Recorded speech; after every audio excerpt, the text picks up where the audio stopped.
13절서부터 17절까지입니다.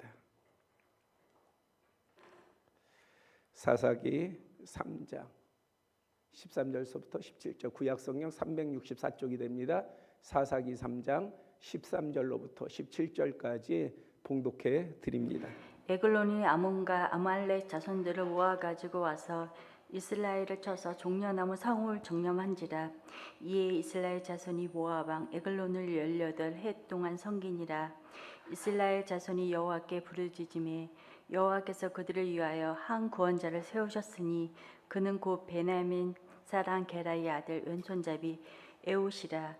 이스라엘 자손이 그를 통하여 모압 왕 에글론에게 공물을 바칠 때에 에웃이 길이가 한 규빗 되는 좌우에 날성 칼을 만들어 그의 오른쪽 허벅지 옷 속에 차고 공물을 모압 왕 에글론에게 바쳤는데 에글론은 매우 비둔한 자였더라. 아멘. 최근 주일 예배에서 구약 성경을 나눌 때는 사사기를 본문으로 하였습니다. 사사 온니엘을 시작으로 기드온, 입다, 삼손에 대해 연속적으로 전했습니다. 이외에도 사사기에는 삼갈, 드보라, 돌라, 야일, 입산, 엘론, 압돈, 에훗까지 총 12명의 사사가 기록되어 있습니다. 이 시간에는 올해 주일 오전 사사 나눔의 마지막으로 사사 에웃에 대해 살펴보고자 합니다. 지난 주일에는 나면서부터 걷지 못한 40여 세 된 사람이 성전 미문에서 구걸하다가 나사렛 예수 그리스도의 이름으로 치유와 구원을 받은 사건에 대해서 말씀드렸습니다. 주님의 능력은 어떤 약한 것과 병든 것도 고치시며 심지어 죽은 자도 살리십니다. 그러나 우리가 더욱 주목해야 될 것은 맞아요. 우리가 기도하지요. 요즘 우리 성도들 가운데도 몸이 불편하신 분들이 많고 오늘 오전에도 몸이 안 좋다는 연락을 제가 받았는데 주님께서 능히 그러한 병이라든지 약한 것을 고치시고 치유하십니다. 우리는 그것을 믿어요.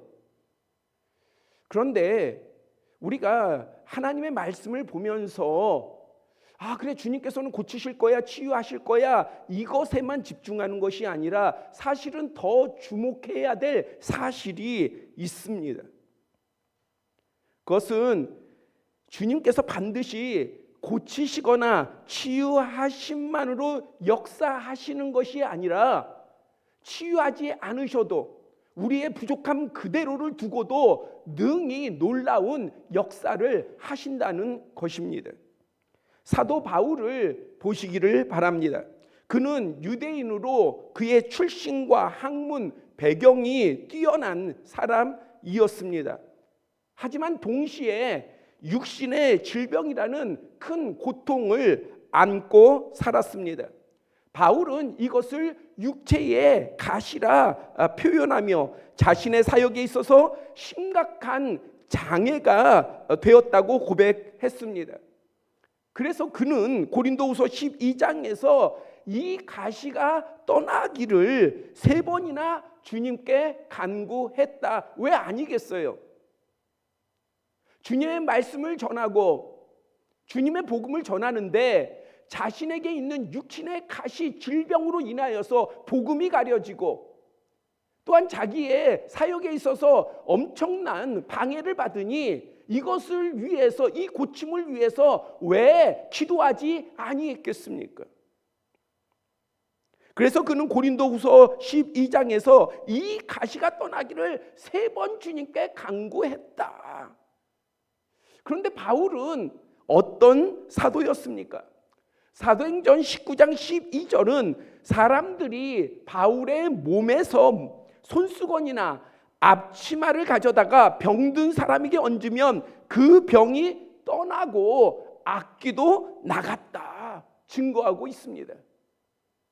그러니까 바울이 뭐 안수를 하거나 하나님 앞에 집중적으로 기도하지 않아도 그의 몸에 있는 손수건이나 앞치마를 가져다가 그 병든 사람의 몸에만 대도, 귀신 들린 사람의 몸에만 대도 역사가 일어났다는 거예요. 그런 능력을 행한 사람이 바울이었습니다. 하지만 정작 바울 자신의 몸의 질병은 치유받지 못했습니다. 우리가 이것을 통해서 알아야 될 것은, 아무리 신유의 은사가 있어도 고치는, 정말 복된 고침은 하나님께로부터 나는 것이지 사람으로부터 나는 게 아니다라고 하는 사실이에요. 그래서 병 고치는 역사뿐만이 아니라 어떠한 기적이나 어떠한 놀라운 은사가 있다 할지라도 주님이 아닌 사람의 이름이 앞선다고 한다면 얼마나 유명하냐, 얼마나 대단한 영향력이 있냐, 그 사람을 추종하는 무리가 얼마나 크냐를 따지는 것이 아니라 단순해요. 하나님이 나타나느냐, 주님이 나타나느냐, 사람이 나타나느냐, 기준은 그거예요.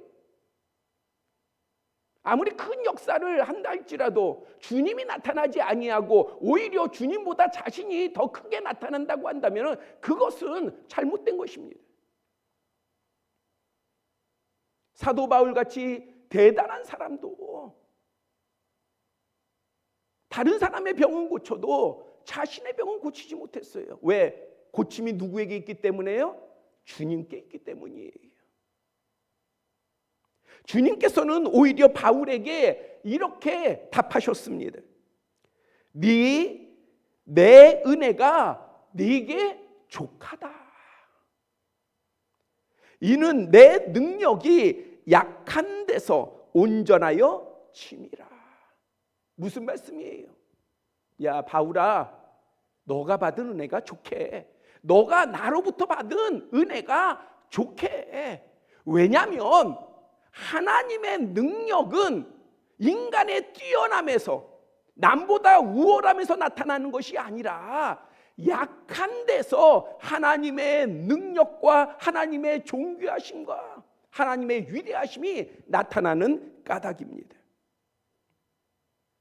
이에 사도 바울은 중요한 사실을 깨달았습니다.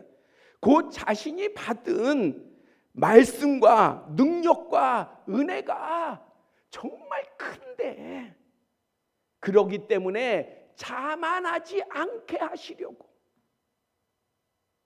이게 하나님이 진짜 바울을 사랑하시는 방법이에요. 사람에게 칭송받고 수많은 사람들이 따르게 하는 것이 하나님께서 바울을 사랑하는 것을 증명하시는 것이 아니라 오히려 바울의 약함을 스스로 깨닫게 하심으로 자만하지 않게 하시는 것이 정말 하나님의 크신 은혜인 것입니다. 그래서 육체의 가시 곧 사탄의 사자를 허락하셨다. 이걸 깨달았어요. 주님께서는 능히 사람을 고치시고 치유하시지만 때로는 약하면 약한 대로, 부족하면 부족한 그대로 사용하시어 심지어 믿음의 사람 스데반처럼 어떤 이의 죽음을 통해서도 강한 역사를, 놀라운 섭리를 나타내십니다. 사사기에서도 그러한 예를 찾을 수 있습니다. 대부분 사사들은 특별한 능력을 갖고 쓰임을 받았습니다. 그러나 오늘 본문에 등장하는 사사 에훗은 오히려 그의 육체의 장애와 약함이 주님의 위대한 도구가 되었습니다. 사사 온니엘이 죽은 후 이스라엘 자손이 다시 여호와 하나님 목전에서 눈앞에서 죄를 범하고 악을 행했습니다. 이 까닭에 모압 왕 에글론이 미디안과 암몬과 연합하여서 이스라엘을 굴복시켰고 18해 동안 지배하였습니다. 이스라엘 자손들은 큰 고통을 받았어요. 큰 어려움을 겪게 되었습니다. 18해 동안 자기네들이 추수하면 그거 다 뺏겨요. 지금 우리가 미국과의 관세 문제로 되게 시끄럽지 않습니까? 모든 걸 다 모압에게 세금으로 바쳐요. 그러니 어찌 살아가겠어요? 그러니 이들이 다시 뉘우치고 하나님께 부르짖었어요. 자신들을 도와달라고, 자신들을 구원해달라고 하나님께 외쳤습니다. 이에 하나님께서는 그 소리를 들으시고 그들을 위한 한 구원자를 세우셨습니다. 사사 에훗입니다. 그런데 본문 15절은 이 에훗에 대하여서 베냐민 사람 게라의 아들 왼손잡이 에훗이다, 그렇게 소개하고 있습니다. 여기서의 왼손잡이라고 꼭 집어 밝힘으로 에훗의 몸 상태를 모두 추측할 수 있습니다. 에훗이 속한 베냐민 지파의 베냐민의 뜻이 뭐냐면은 오른손의 아들이에요. 오른손의 아들. 베냐민 뜻이, 이 오른손은 권능을 뜻해요. 능력을 뜻해요. 존귀함을 뜻합니다. 그러한 아들이라는 뜻을 가지고 있는 것이 베냐민이에요. 그런데 이 베냐민 지파의 에훗인데, 이 에훗을 소개할 때에 뭐라고 얘기하고 있느냐? 왼손잡이 에훗이다. 뭔가 어울리지 않지요. 어렸을 때에 제 친구 가운데 왼손잡이가 있었어요. 지금은 뭐 그렇지 않아요. 지금은 왼손잡이, 뭐 왼손을 쓰는 사람들이 더 뛰어나다고 그래요. 그런데 예전에 저 어렸을 때만 하더라도요, 이렇게 왼손으로 밥을 먹거나 왼손으로 글씨 쓰면 부모님들이 오른손으로 쓰라고 막 강제적으로 혼내면서, 밥도 왼손으로 먹으면 막 혼내고 그러했어요. 오른손으로 쓰라고. 왜? 모든 사람이 다 오른손을 쓰는 게 그게 정상적이라고 생각을 했기 때문에, 그렇기 때문에 이 왼손잡이를 왼손으로 바꾸려고 노력들을 했습니다. 베냐민 지파 사람들은 더욱 그러하지 않겠어요? 아니, 왜냐하면 오른손의 아들의 지파니까 얼마나 그 왼손 쓰는 거에 대해서 야단을 치고 고치고 반드시 오른손잡이가 되도록 그렇게 교육하며 훈련시켰겠습니까? 그런데도 에훗이 왼손잡이일 수밖에 없었던 이유는 무엇일까요? 바로 오른손에 장애가 있었기 때문에 그래요.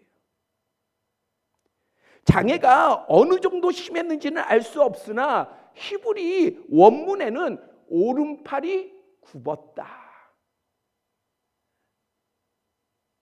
오른팔이 굽었어요. 즉 정상적인 상태가 아닌 아주 약한 지체였습니다.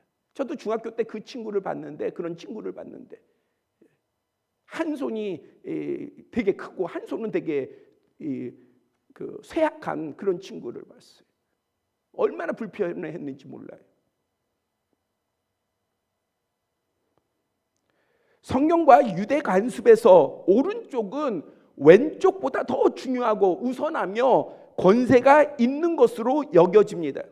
따라서 오른손을 쓰지 못한 에훗, 그것도 장애가 있어서 쓰지 못하는 에훗, 능력이나 힘과는 거리가 멀고 오히려 수치와 무시에 시달리는 초라한 모습으로 보였을 것입니다. 왜냐하면 사람은 남들과 비교하잖아요.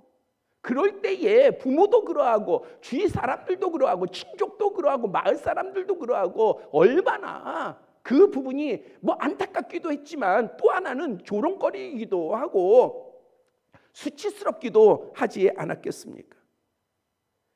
이러한 이유로 모압 왕 에글론은 베냐민 지파 출신의 에훗을 이스라엘 백성이 바치는 공물을 전달하는 앞잡이로 삼기에 적합하다고 여겼던 것이에요. 왜? 힘도 없어. 싸울, 전쟁을 할 모습이 아니야. 그런데 사람들로부터 무시받아. 자기 백성들로부터 무시받아. 조롱받아. 존재감이 없어요. 그러니까 얼마나 자신의 앞잡이로 세우기에 적당합니까? 그래서 에훗이 공물을 바친 후에 왕이여 내가 은밀한 일을 왕에게 아뢰려 합니다. 그러니까 왕이 명령하여서요, 옆에 자신을 모신 그러한 신하들을 안심하고 다 물러가게 했어요. 왜요? 에웃은 힘 있는 자가 아니야. 뭔가 싸울 수 있는 자가 아니야. 그리고 자신의 백성들로부터도 조롱당하는 그러한 존재예요. 그러니까 이 에웃을 신뢰해서가 아니라 그의 이 연약한 신체 조건을 보고 그래서 가까이 할 수 있었던 것입니다. 하지만 모압 왕 에글론이 간과하고 몰랐던 것이 있습니다. 그것은 전능하신 하나님께서 그렇게 약한 에웃을 세우시고 그에게 말씀하시며 그와 함께 하셨다는 사실이에요. 그러니까 그가 미처 생각하지 못했던 거, 예상하지 못했던 거, 깨닫지 못했던 건 뭐냐? 하나님께서 사람은 버릴지라도, 사람은 무시하고 조롱할지라도 하나님께서는 그러한 사람을 불러 세우시고 붙잡으시고 함께 하시며 그런 그를 통해서 하나님의 역사를 나타내실 수 있다는 사실이에요. 이걸 몰랐던 거예요. 에웃은 오른쪽 허벅지에 숨겨두었던 일규핏 약 45cm가 됩니다. 좌우에 날선 칼을 왼손으로 빼서 모압 왕 에글론의 비대한 몸을 찔렀습니다. 그런데 성경은 칼날만이 아니라 칼자루까지 왕의 몸으로 따라 들어갔다 묘사하고 있어요. 이 묘사가 필요도 없잖아요. 그런데 이렇게 필요한 건 왜 그래요? 에웃은 왼손으로 그렇게 사람을 해칠 수 있는 사람이 아니에요. 그런데 하나님께서 그와 함께 하시니까 대적의 몸에 칼만 들어간 것이 아니라 45cm 되면 엄청나게 길지 않습니까? 그 칼만 들어간 것이 아니라 칼자루까지 성경의 표현은요, 딸려 들어갔다는 거예요. 따라 들어갔다는 거예요. 하나님의 권능이 에웃의 왼손과 함께 했다는 증거입니다. 왼손은 뭐예요? 사람들이 손가락질하는 거예요. 성경에 우리가 보편적인 그러한 지식 가운데에는 오른손이 하나님이 함께 하시지 왼손은 하나님이 함께 하시지 아니하는 거예요. 사람들은 그렇게 생각하지만 하나님은 아니셔요. 하나님은 에웃의 왼손과 함께 하셨습니다.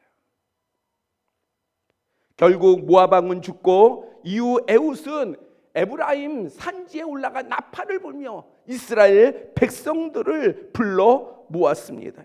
그리고 여호와의 이름으로 앞서 나아가 요단강 나루를 장악하고 모압의 한 사람이 한 사람도 건너지 못하게 하니 이때의 죽은 자가 약 10,000명이라 10,000명이 죽었어요. 그런데 성경은 이 죽은 자들을 어떻게 표현하고 있느냐? 이들은 모두 장사였다. 그러니까 허우대가 크고 힘을 가진 자들이었어요.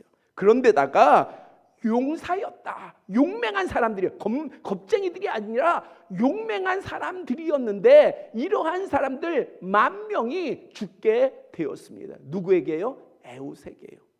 어떤 에웃이요? 왼손잡이 에웃. 그 장사들이, 그 용맹한 사람들이 왼손잡이 에웃에게 죽게 되었습니다. 어떻게 해요? 이유는 하나예요. 하나님께서 세우시고 하나님께서 함께 하신 까닭입니다. 이유는 그거 하나예요. 다른 게 아니에요.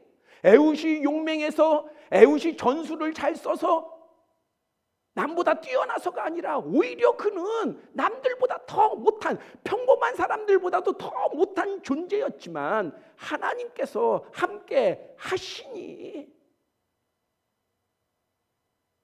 그러한 놀라운 일이 일어났던 것입니다.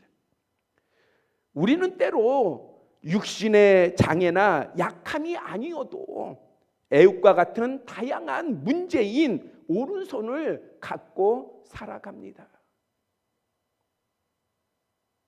오늘 표현은 에웃이 가진 장애이지만은, 오른손에 가진 장애이지만은, 오른손이 굽은 장애이지만은, 그래서 사람에게 보일 때에 때로는 무시를 당하는 그러한 모습이지만은 이것이 에웃에게만 있는 것이 아니라 우리 모두에게 다 있어요. 그것이 물질이든 상황이든 배경이든 우리의 육신이든 우리에게는 에웃의 오른손이 있습니다. 그것은 원망과 불평으로 이끕니다. 그것이 어찌 우리에게 복이 되겠어요? 원망과 불평이 되지요. 그래서 탓을 하면서 핑계하면서 주저앉게 하고 도망치게 하고 피하게 하고, 그러면서 그러한 모든 부분들에 대해서 자신의 부분들을 다 변명합니다. 합리화합니다.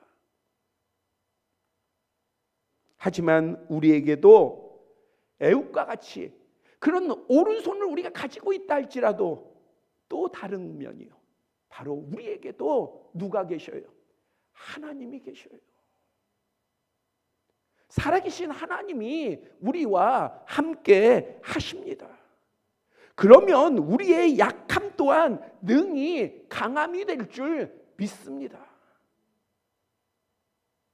사람들이 뭐라고 말하느냐, 평가하느냐가 우리의 삶에 가장 중요한 요소가 아니라 우리의 스펙이며 우리의 능력이며 우리의 가진 부가 우리의 존재감을 나타내는 가장 중요한 것이 아니라, 가장 필요한 조건이며 기준이 아니라, 하나님이 우리와 함께 하시면 그러한 것들은 아무것도 아닌 거예요.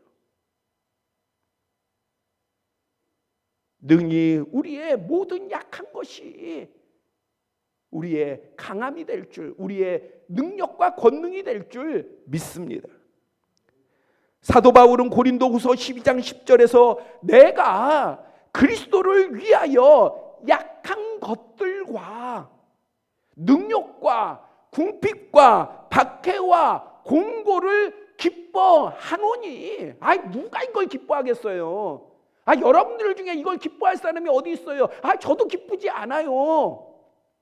누가 가난한 게 좋아요? 누가 궁핍한 게 좋아요? 누가 육신의 약함, 병들고 어떠한 우리의 육신이 쇠해지는 것을 좋아할 사람이 누가 있습니까? 한 사람도 없죠.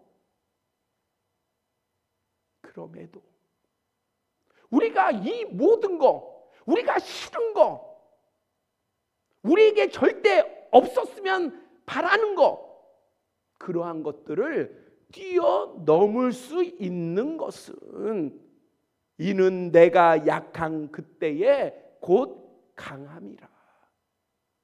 여기에는 뭐가 포함되어 있는 거예요? 하나님께서 함께 하신다. 하나님께서 함께 하시기에 넘어설 수 있어요. 넘어서야만 돼요. 우리는 믿음의 사람이라고 얘기하잖아요. 나는 하나님을 믿습니다. 나는 예수 그리스도를 믿습니다. 우리는 그렇게 고백하잖아요. 그렇게 말하잖아요. 그러면 넘어서야지요. 왜? 내가 하나님을 믿습니다, 내가 예수 그리스도를 믿습니다 하는 것은 뭐의 보증입니까? 하나님, 살아계신 하나님이 나와 함께 하신다는 보증이에요. 그러면 넘어서야지요. 나의 궁핍, 나의 가난한 것을 넘어서야지요. 거기에 끌려다니지 말아야지요. 그것이 내 삶의 목적이냐? 그것 때문에 항상 원망하고 불평하고 저주하고 나의 환경이 다른 사람들보다 못하다고 그래서 탓하면서 아무것도 안 하고 내가 뭔가 조금 노력하고 안 되면 하나님께서 나에게 은혜를 안 주셨다고 포기해버리고, 그건 믿음이 아니에요. 진짜 하나님의 말씀을 새기고 하나님의 은혜가 내게 떠나지 않게 하고 하나님을 온전히 신뢰하고 나아가면 우리는 반드시 경험할 거예요. 우리의 약한 것이 우리의 강함이 될 것입니다. 며칠 전 목사님들과 이렇게 대화를 나누게 됐어요. 교회에 찾아가서 이제 목사님들이 교회에 찾아가니까 야, 거기는 뭐 직원들이 뭐 이 준비하고 대접하는 것이 되게 질서정연하고요. 뭘 이렇게 내놓는데 진짜 뭐 딱 체계적으로 뭔가를 이렇게 다 움직이더라고요. 목사님 한마디에 뭐 군대 조직 같이 그렇게 움직이더라고요.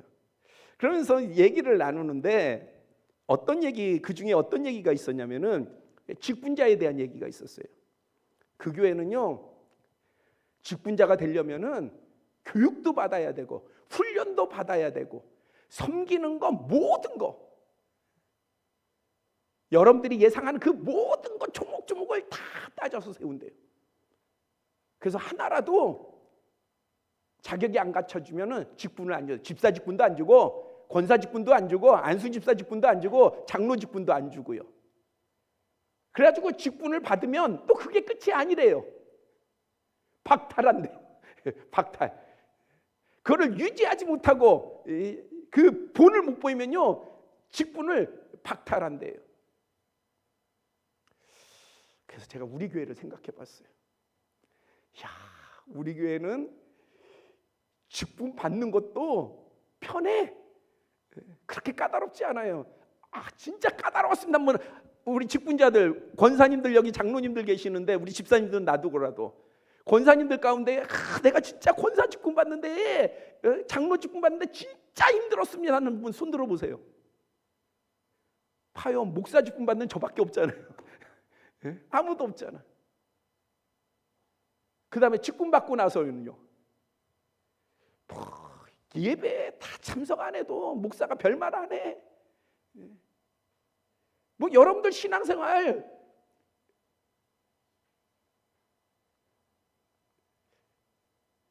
더 얘기는 않겠어요. 편하잖아요. 제 제자들 가운데에 뭐 큰 교회, 메가처치 그런 교회에서 권사 직분 받는 제자들이 있어요. 그래가지고 만나가지고 얘기를 하잖아요. 그러면은 뭐부터 얘기하는 줄 아십니까? 아, 목사님, 우리 교회는요 권사되기가 이렇게 힘들어요. 그러면서 뭐 교육과정 뭐 무슨 교육과정 다 맞춰야 되고요. 그 다음에 섬겨야 되고요. 그 다음에 해외 선교도 몇 번 다녀와야 되고요. 봉사도 교회에서 정한 봉사 그런 거 다 해야 되고요. 그래야지 권사 직분 받는데요. 그걸 내가 말씀을 준비하면서 생각해 보니까, 야, 우리 교회에 만약 그런 자격 조건을 두고 권사 세운다고 하면은 몇 분이나 권사님 될까? 제가 볼 때는 두 손도 사용 안 해도 돼요. 만약 그런 조건이라고 한다면.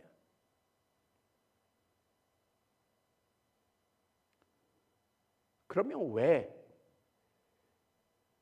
우리 교회는 그러한 자격이라든지 교육이라든지 양육이라든지 훈련이 그런 섬김을 요구하는 것이 필요 없어서 안 한 걸까? 아니에요. 그럼 몰라서 안 한 걸까? 아니요. 저는 부교육자 생활을 오래 했어요. 그래서 잘 알아요. 그러면 왜 안 한 걸까? 그리고 왜 직분자들에게 지금 그런 요구해야 될 것들을 요구하지 않을까?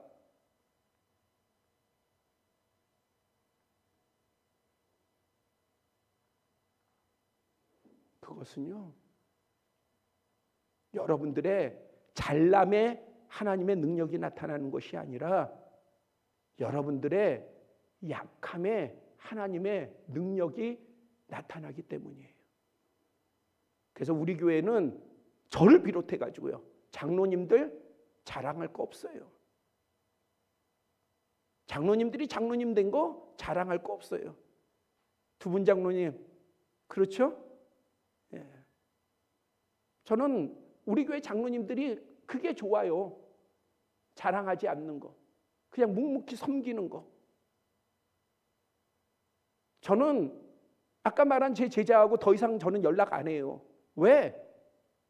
가만히 듣다 보니까 바뀌었어. 뭐요? 내가 이런 과정을 다 맞춰서 이제 내가 이렇게 의롭게 행해서 마치 본인의 의가, 왜? 그 정도의 큰 교회, 대형 교회의 권사가 되려면은 그 정도의 자격 기준을 통과해서 돼야 되는데 자기가 그것을 통과한 거예요. 대단하죠? 누가 대단해요? 자신이 대단한 거예요. 다음에는요, 자신의 교회가 대단한 거예요. 그런데 우리가 믿는 주님은요, 그런 자격을 가져야만이 쓰시는 것이 아니라 오히려 주님이 찾으시는 사람은 겸손한 사람이에요. 하나님을 온전히 의지하는 사람이에요. 우리의 권사님들 가운데서도 본인들의 자랑할 게 뭐가 있어요? 우리 모두는 자랑할 게 없어요. 우리 교회는 자랑할 게 없어요. 우리가 정말 앞세워서 나아갈 수 있는 것은 겸손이에요. 첫째도 겸손, 둘째도 겸손, 셋째도 겸손이에요. 누구 앞에요? 주님 앞에.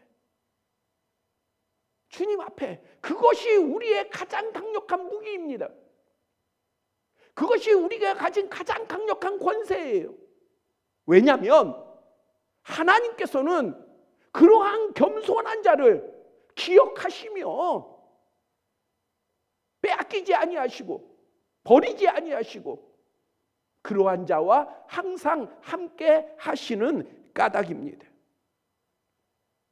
소년 다윗이 용맹한 거인 장수 골리앗을 이긴 것은 그가 장성해서 힘 있을 때, 칼과 창 쓰기에 능할 때 골리앗을 이긴 게 아니에요. 소년이었을 때. 연소함이나 왜소한 체격, 갑옷도 칼도 그래서 갖출 수 없었던 그러한 시기의 다윗. 그래서 조롱받았잖아요. 그의 나이 어린 것도 약점이요, 그가 갑옷도 못 입는 것도 약점이요, 칼도 못 드는 것도 전쟁에서 그거보다 더 큰 약점이 어디 있어요? 그런데 그러한 다윗이 어떻게 일반 장수도 아니고 일반 용감한 장수도 아니고 거인, 블레셋의 가장 강력한 강한 장군인 골리앗을 이길 수 있었습니까? 너는 칼과 창과 단창으로 나아오거니와 나는 만군의 여호와의 이름으로 나아간다. 전쟁은 여호와께 속한 것이라. 여호와의 구원하심이 칼과 창에 있지 아니하다. 우리가 세상 가운데 뭘 가지고 나아가시겠어요? 여러분들이 가진 재물을 가지고 나아가시겠어요? 스펙을 가지고 나아가겠어요? 능력과 달란트를 가지고 나아가겠어요? 배경을 가지고 나아가겠어요? 아니면은 여러분들의 빽대는 사람들을 의지해서 나아가시겠습니까? 그거 다 모아도요, 하나님께서 함께 하시면 하나님께서 함께 하시는 자를 이기지 못하고 당하지 못합니다. 그것을 우리가 믿잖아요. 그러면 믿으면 믿음대로 나아가세요. 믿는다 하면서 믿지 아니하는 자의 모습으로 나아가지 마시고 믿으면 믿는 자의 모습으로 나아가시기를 바랍니다. 다윗의 약함은 오히려 하나님만을 전적으로 의지하게 했고 그로 인해 승리를 거두었어요. 예수님께서 5,000명을 먹이신 사건도 마찬가지입니다. 200데나리온, 한 데나리온이 한 하루 노동자의 품삯이에요. 그러니까 몇 천만 원 되는 금액 아니겠습니까? 5,000명을 먹이신 것이, 예수님께서 5,000명을 먹이신 것이 그러한 몇 천만 원 되는 그러한 큰 돈이 아니라, 또 좋은 떡과 값비싼 물고기가 아니라 한 아이가 겸손하게 그리고 아낌없이 내어놓은 자기의 작은 떡 5덩어리, 그리고 상품 가치가 없는 물고기, 그래서 아이 도시락으로 주는 그러한 물고기, 그것을 내놓았을 때에 주님께서는 그것을 통해서 5,000명을 먹이셨어요. 우리가 생각할 때는 우리도 똑같이 빌립과 마찬가지로 200데나리온이 계산이 돼요. 몇 천만 원이 계산이 돼요. 어떻게 우리가 지금 가진 게 얼만데요? 우리가 그런 돈이 어디 있습니까? 어디서 구합니까? 그걸 내가 내놔야 돼요? 이런 걱정과 염려 가운데 있지만 주님이 찾으시는 것은 진실함과 겸손함과 헌신과 큰 게 아니라 본질이 그러한 거예요. 본질이 그러한 거.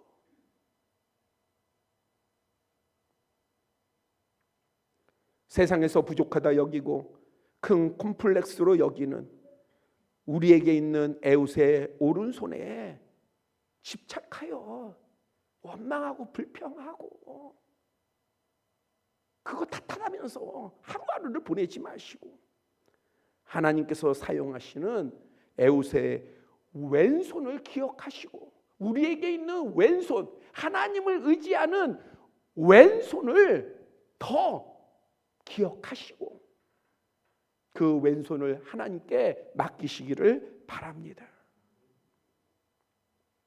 이 약했던 에웃으로 인한 이스라엘의 평화가 몇 년인 줄 아십니까? 사사기에 사사들의 이야기가 끝나면은 그 위에 몇 년이 평안하였더라. 온니엘도 40년이에요. 다른 사사들이 오랫동안 한 것은 거의 40년 정도예요. 그런데 에웃은요, 이 약한 왼손잡이 이 에웃을 통해서 이루어진 평화는 몇 년간 줄 아십니까? 80년 갔어요. 80년. 다른 사사들과 비교도 할 수 없도록.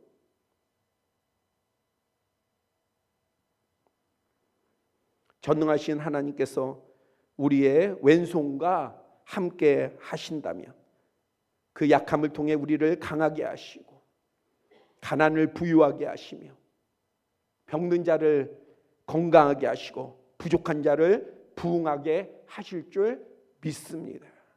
오늘 말씀의 메시지의 방점은 우리의 약함에 있는 게 아니에요.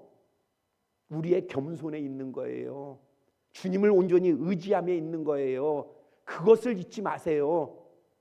하나님께서 내 약함을 다 돌보실 거니까 하고 그냥 우리가 그런 대로 그것만 바라보면서 살다는 게 아니라 겸손하게 어떻게 해야 된다고요? 하나님을 온전히 의지하시기를 바랍니다.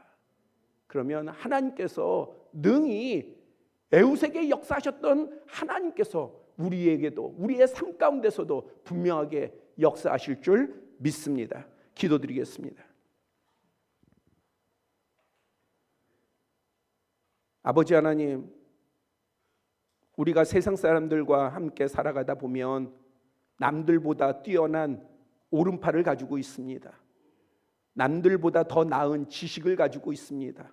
때로는 스펙도 가지고 있습니다. 재물도 가지고 있습니다. 능력도 가지고 있습니다. 아버지 하나님, 그러나 이것이 우리에게 가장 중요한 권능이 되지 아니함을 우리가 너무나도 잘 알고 있습니다. 오히려 우리의 약함이 하나님 앞에 겸손케 하고 하나님을 온전히 의지하게 할 때에 그것이 우리의 삶에 꼭 필요한 권능이 되는 줄 믿습니다. 아버지 하나님, 우리의 왼손 하나님께서 능히 붙잡으시고 역사하실 줄 믿습니다. 우리가 우리의 왼손을 주님 앞에 내어놓고 온전히 주님을 의지하게 하여 주시옵소서. 그래서 하루하루의 삶 가운데에 살아계신 하나님이 함께 하시며 역사하심을 체험하며 그것이 우리의 찬송이요 간증이 되게 하여 주시옵소서. 예수 그리스도의 이름으로 기도드렸사옵나이다. 아멘. 찬송 300